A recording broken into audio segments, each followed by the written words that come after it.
तो धर्मा प्रोडक्शंस और सिद्धार्थ मल्होत्रा की फिल्म योद्धा फाइनली थिएटर्स में आज रिलीज हो चुकी है और इस फिल्म को ऐसा बोल के प्रमोट किया जा रहा था कि from the makers of Shershaah. तो क्या ये वाकई फिल्म उस लेवल की है या फिर उसका 50% भी नहीं है, ये सब कुछ आपको मैं इस रिव्यू में बताऊंगा। जहां मैं हमेशा की तरह याद दिला दूं कि ये भी एक सिनेमैटिक रिव्यू होने वाला है जिसमें मैं फिल्म के पॉजिटिव और नेगेटिव दोनों एस्पेक्ट्स के बारे में बिल्कुल खुल के बात करूंगा। और यहां मैं बता दूं कि इस फिल्म में अच्छे खासे नेगेटिव पॉइंट्स हैं। तो सबसे पहले अगर मैं फिल्म की स्टोरी की बात करूं, ऑफ कोर्स बिना किसी स्पॉइलर के, तो स्टोरी ऑलमोस्ट वही है जो कि हमको ट्रेलर में दिखा दी गई थी। यहाँ पे सिद्धार्थ मल्होत्रा का जो कैरेक्टर होता है उसका नाम होता है अरुण कटियाल और वो अपने फादर रोनित रॉय के कैरेक्टर से इतना ज्यादा इंस्पायर्ड होता है कि वो बड़े होके इंडियन मिलिट्री फोर्सेस की स्पेशल यूनिट यानी योद्धा को ज्वाइन कर लेता है। उसके बाद उसकी लाइफ में एक ऐसा रेस्क्यू मिशन आता है जिसमें वो फेल हो जाता है और इसी वजह से उस पर हमेशा के लिए गद्दार का टैग लग जाता है। इसके बाद पूरी फिल्म इसी एक चीज के बारे में कि वो अपनी खोई हुई रिस्पेक्ट को किस तरीके से रिडीम करता है, किस तरीके से बहुत सारे पैसेंजर्स को एक प्लेन हाईजैक से बचाता है और फिर वो वापस योद्धा की टीम का पार्ट हो पाता है कि नहीं, ये सब कुछ जानने के लिए आपको ये फिल्म देखनी पड़ेगी। तो सबसे पहले अगर मैं फिल्म की स्टोरी की बात करूं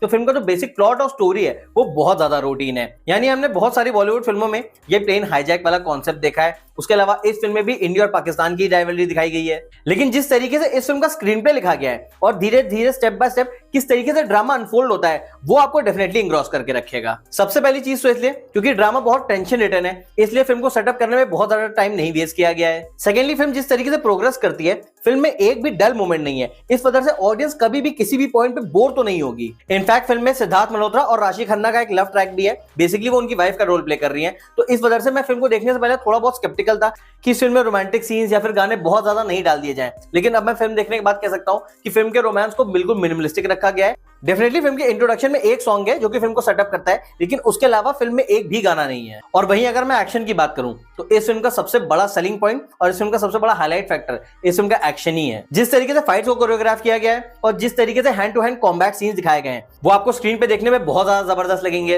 इनफैक्ट फिल्म की शुरुआत में सिद्धार्थ मल्होत्रा का जो इंट्रोडक्शन सीक्वेंस है उसमें एक वन शॉट सीक्वेंस दिखाया गया है जो कि एक्शन लवर्स को बहुत ज्यादा पसंद आएगा। प्लस बहुत सारे एक्शन सीन्स में जिस तरीके का कैमरा वर्क आपको देखने को मिलेगा उस तरीके का मैंने तो पर्सनली किसी भी बॉलीवुड फिल्म में नहीं देखा। फिल्म के सेकंड हाफ में एक एक्शन सीक्वेंस आता है जो कि प्लेन के अंदर पिक्चराइज किया गया है और उस टाइम प्लेन बेसिकली टर्बुलेंस की वजह से गोल गोल घूम रहा होता है। तो उस सीन में 360 डिग्री एंगल पे जिस तरीके से कैमरा को कॉन्स्टेंटली घुमाया गया है और उसमें दिखाया गया है कि सिद्धार्थ मल्होत्रा और एक टेररिस्ट किस तरीके से प्लेन के सरफेस पे फिर सीलिंग पे उस पर लगातार लड़ते जा रहे हैं, वो एज एन ऑडियंस आपको देखने में बहुत ज्यादा मजा आता है, प्लस आपको बहुत ज्यादा थ्रिलिंग भी लगता है। अब ऑनेस्टली बताओ तो फिल्म का जो फर्स्ट हाफ है वो मुझे थोड़ा बहुत एवरेज लगा क्योंकि फर्स्ट हाफ में स्टोरी भी बहुत ज्यादा रूटीन है, उसके अलावा कोई भी मेजर ट्विस्ट एंड टर्न्स भी नहीं है। लेकिन इसके बावजूद भी फिल्म का जो इंटरवल पॉइंट है वो काफी इंटरेस्टिंग है क्योंकि इंटरवल पॉइंट पे एक बहुत मेजर ट्विस्ट आता है और उस ट्विस्ट के बाद जब फिल्म का सेकंड हाफ शुरू होता है तो वो फर्स्ट हाफ के मुकाबले बहुत ज्यादा ग्रिपिंग और एंगेजिंग है। उसका सिंपल रीजन ये है कि जितने भी फिल्म में मेजर ट्विस्ट एंड टर्न्स आए हैं वो सारे ही फिल्म के सेकंड हाफ में हैं।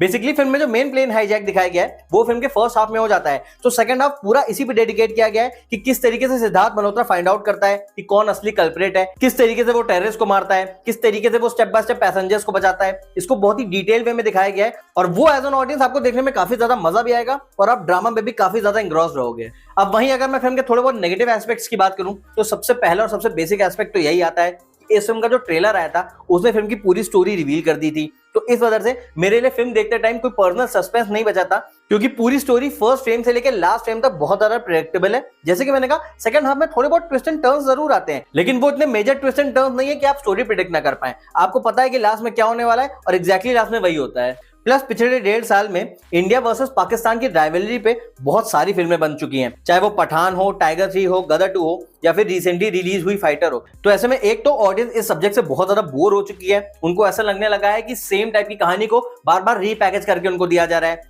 और second and the most important thing कि जब इंडिया वर्सेस पाकिस्तान की राइवलरी पे कोई भी फिल्म बनती है तो उसमें जो डायलॉग्स हैं वो बहुत ज्यादा सॉलिड होने चाहिए। यानी अगर आप पठान फिल्म के डायलॉग्स याद करें या फिर गदर 2 के डायलॉग्स याद करें तो उसमें डायलॉग इस तरीके के लिखे गए थे कि थिएटर में ताली और सीटियां बज गई थी। और योद्धा को भी एज अ फिल्म जिस तरीके से पैकेज किया गया है इसको भी एक मसाला एंटरटेनर बनाने की कोशिश तो की गई है, लेकिन इस फिल्म के जो डायलॉग्स हैं वो बहुत ज्यादा रूटीन है। यानी फिल्म में ऐसा एक भी डायलॉग नहीं है जो कि आपको थिएटर से निकलने के बाद याद रहेगा। एक डायलॉग डेफिनेटली फिल्म में मल्टीपल टाइम्स बोला गया है कि नेगोशिएट करना योद्धा का स्टाइल कभी था ही नहीं, but at the same time मैं ये भी कहूंगा कि ये डायलॉग भी बहुत ज्यादा ऑर्डिनरी है और इन सिंपल वर्ड्स वो इंपैक्ट जो इस फिल्म के डायलॉग्स को क्रिएट करना चाहिए था वो ये फिल्म बिल्कुल भी नहीं कर पाती है। एक और इस फिल्म का जो सबसे बड़ा नेगेटिव पॉइंट है वो ये है कि जब भी कोई एक्शन थ्रिलर फिल्म बनती है तो उस फिल्म का सबसे बड़ा हाईलाइट ये होता है कि उस फिल्म में विलेन कौन प्ले कर रहा है। अगर आपको पठान याद हो या फिर आपको गदर 2 याद हो, इन दोनों ही फिल्मों में विलेन ऐसे थे कि आपको थोड़ा बहुत हीरो के लिए डर लग रहा था, लेकिन इस फिल्म में विलेन इतना ज्यादा वीक है कि आपको कभी भी योद्धा के कैरेक्टर के लिए डर ही नहीं लगता है। बेसिकली आपको कभी भी ऐसी फीलिंग नहीं आती है कि विलेन इतना ज्यादा स्ट्रांग है कि वो सिद्धार्थ मल्होत्रा के कैरेक्टर को हरा सकता है, और उसी जगह पे ये फिल्म बहुत बुरी तरह फॉल्टर करती है। आई मीन आप इस फिल्म को एक बार देखेंगे